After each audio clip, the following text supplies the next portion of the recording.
Hello everyone, welcome back to the next part of the 7 Days to Die playthrough.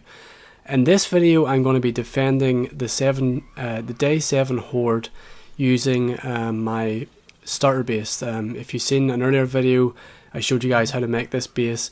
It's mostly made out of wood, but I would recommend you have some steel. You can see in my inventory there I have 1,000 steel, and the reason for that is that once you've determined where the Horde's coming from, you can then reinforce that part of the base with steel.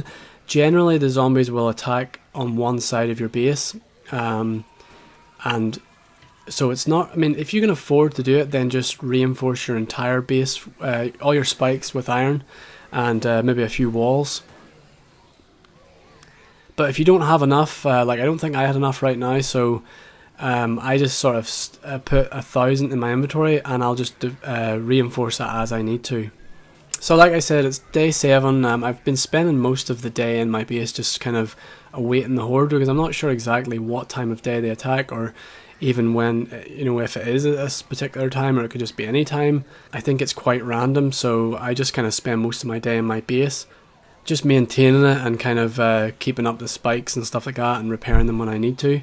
I have 3 forges in my base actually smelting down iron right now, and this game has a heat map, so if you create noise from a gun, or you have a forge that's creating heat, then zombies will actually, what happens is a screamer zombie comes in, she sees you and then screams, you're detected by her, and then a small horde will come in.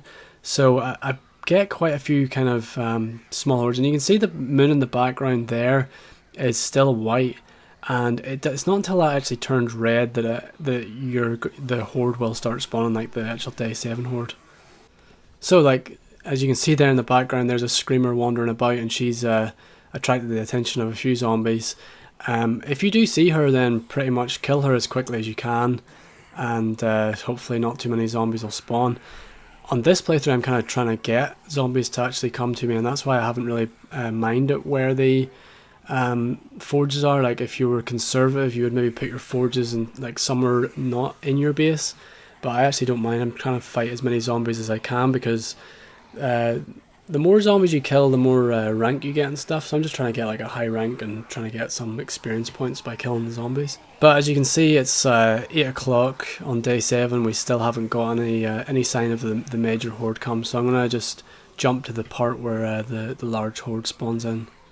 Alright, so it's 10 o'clock on day 7, the moon is red, so I know that Hordes are going to come in, and I get a huge crowd just running at my base, so I know what side they're attacking from, and I know that I'm just going to start reinforcing all my spikes now with iron, because the wooden spikes do not last long, and I mean really, even the perimeter is lined with wooden spikes and they just don't last at all. So I know that on day 14 I'm going to make sure I have an entire area of iron spikes at least.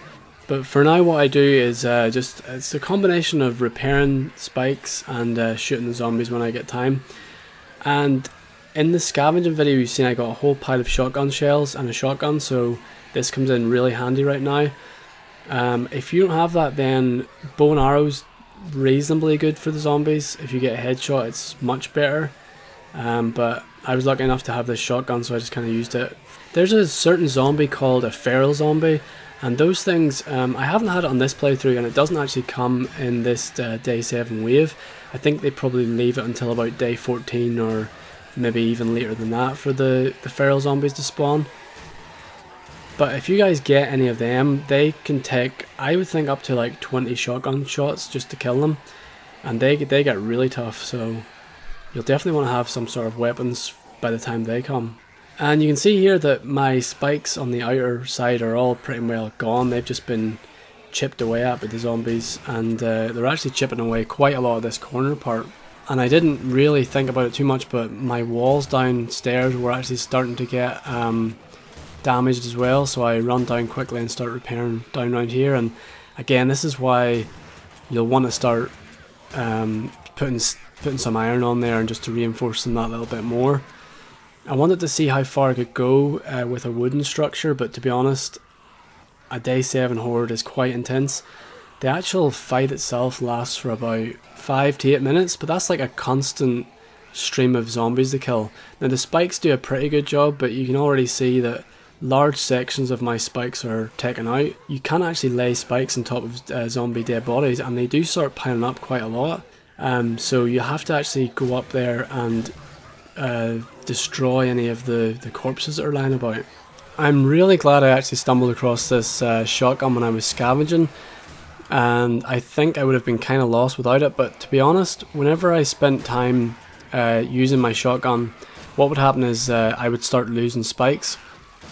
And really, what I should have been doing is just constantly repairing it. I don't know, it wouldn't make much interesting watching for me just to have a video of constantly repairing spikes, but really I think that strategy would have worked far better, because whenever you waste time shooting the zombies, then there's parts of your base that's going to be getting destroyed, so constantly repairing would be quite good.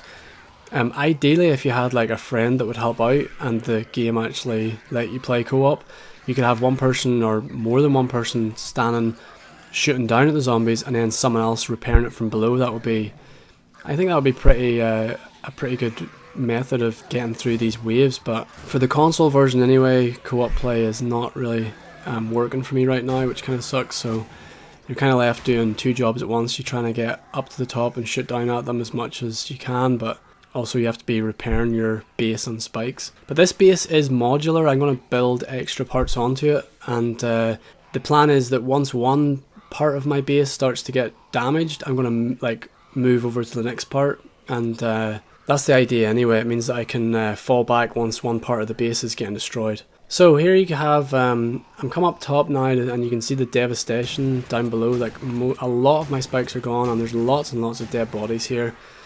And I can't lay more spikes until these bodies have been destroyed. You can use, I think the fire axe is actually really good at chopping these corpses up.